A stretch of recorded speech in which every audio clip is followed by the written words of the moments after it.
पति को कब नहीं देना पड़ेगा भरण पोषण यानी मेंटेनेंस पत्नी को, ये मुद्दा है हमारा। आज इसके ऊपर बात करेंगे। पिछले वीडियो में हमने बात की थी कि पत्नी कब पति से भरण पोषण ले सकती है, कितना, और अगर पति कमाता है या नहीं कमाता तो उसका क्या फ़र्क पड़ेगा। इस पर्टिकुलर वीडियो में हम बात करेंगे कि पति को कब पत्नी को मेंटेनेंस नहीं देना पड़ेगा, भरण पोषण की राशि नहीं देनी पड़ेगी।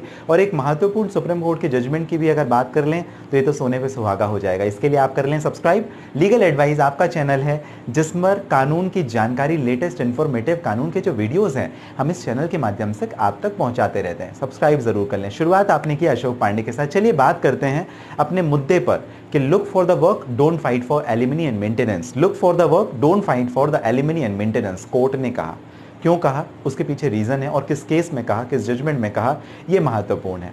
Pramila Bhatia versus Vijay Kumar Bhatia, AIR 2000, Rajasthan, page number 362, page number. यहां पर पत्नी ने अपने एक्स हस्बैंड से, तलाक हो गया था, म्यूचुअल कंसेंट डिवोर्स हो गया था उनके बीच में, आपसी सहमति, तलाक होने के बाद में पत्नी थोड़े समय अलग रही। उसके बाद जब उसकी स्थिति ठीक नहीं थी तो उसने अपने हस्बैंड, जो एक्स हस्बैंड जिससे तलाक हो चुका है, उससे क्लेम किया मेंटेनेंस। अब जो हस्बैंड था वो अपनी मदर के ऊपर आश्रित था उस टाइम पे, और जो विमेन थी वो हाईली क्वालिफाइड थी, अच्छा खासा पढ़ी लिखी थी, सब कुछ था, कोई परेशानी नहीं थी। तो इसे आधार बना करके कोर्ट ने ये कहा कि अगर आप मेंटेनेंस या एलिमनी, मेंटेनेंस क्या होता है, भरण पोषण जो हर महीने का खर्च होता है, और जो एलिमनी होती है वो क्या होता है, मतलब जो एक मुश्त राशि है, वन टाइम जो सेटलमेंट है। म्यूचुअल डाइवोर्स के इस मामले में इन्होंने मेंटेनेंस नहीं लिया था, जो प्रमिला भाटिया है उन्होंने एलिमनी नहीं क्लेम किया था। जब तलाक हो गया उसके बाद में फिर वो मेंटेनेंस और एलिमनी को क्लेम कर रही है अपने एक्स हस्बैंड से, पुराने पिछले पति से। अब तो तलाक हो गया, इस वजह से कोर्ट ने वाइफ को कहा कि आप अपने काम को, अपने जॉब के लिए तलाशो, आप पति के ऊपर केवल एलिमनी या मेंटेनेंस के ऊपर बर्डन मत डालो। उसके पीछे रीज़न ये था, दो कारण थे। ऐसा हर केस में पॉसिबल नहीं है, इस केस में ये पॉसिबल इसलिए हुआ क्योंकि एक्स हस्बैंड से क्लेम किया था, डाइवोर्स हो चुका था। तो लीगली अगर हिंदू मैरिज एक्ट की बात की जाए तो रिस्पॉन्सिबिलिटी तब नहीं बनती है हस्बैंड की, एक्सेप्शनल केसेस को छोड़ करके, जहां पर तलाक हो गया है, पति को भरण पोषण वाइफ को या पत्नी को, एक्स अपने हस्बैंड वाइफ से नहीं क्लेम किया जा सकता। दूसरी बात, यहां पर जो वाइफ थी वो हाईली क्वालिफाइड थी और एबल्ड बॉडी थी, उसका दिमाग ठीक था, उसका शरीर ठीक था, वो पढ़ी लिखी थी।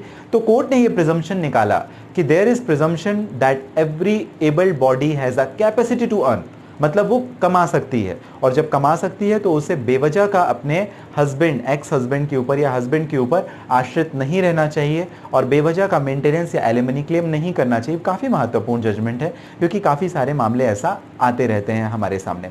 दूसरी महत्वपूर्ण बात, इसी जजमेंट में क्योंकि कंडीशन ऐसी बनी, थोड़ा कंप्रोमाइज़ और आर्बिट्रेशन की स्थिति बनी, तो हस्बैंड ने अग्री किया कि ठीक है, 1 साल तक, जब तक वो अपनी नौकरी नहीं ढूंढ लेती, मैं 12,000 रुपये प्रति माह अपनी वाइफ को दूंगा, और जैसे ही 1 साल के बाद मैंने ये मेंटेनेंस देना बंद कर दिया या उसके पहले उसे नौकरी मिल जाती है तो ये मेंटेनेंस मुझे नहीं देना पड़ेगा। कोर्ट ने ये एक टेम्परेरी व्यवस्था भी कर दी। लेकिन ज़्यादातर मामलों में अगर इस तरह का केस है तो वहाँ पर पति को भरण पोषण की राशि अपनी पत्नी को नहीं देना पड़ेगा। कब? जब वो पढ़ी लिखी महिला है, जब वो व्यवस्थित महिला है, जब उसके हाथ पैर और दिमाग ठीक काम कर रहे हैं, तो उस कंडीशन पर, या उसने ऑलरेडी अपने कंसेंट टर्म में, अगर म्यूचुअल डाइवोर्स का केस था, कंसेंट टर्म में सेटलमेंट करके रख लिया हुआ है, तब पति को मेंटेनेंस या भरण पोषण नहीं देना पड़ेगा।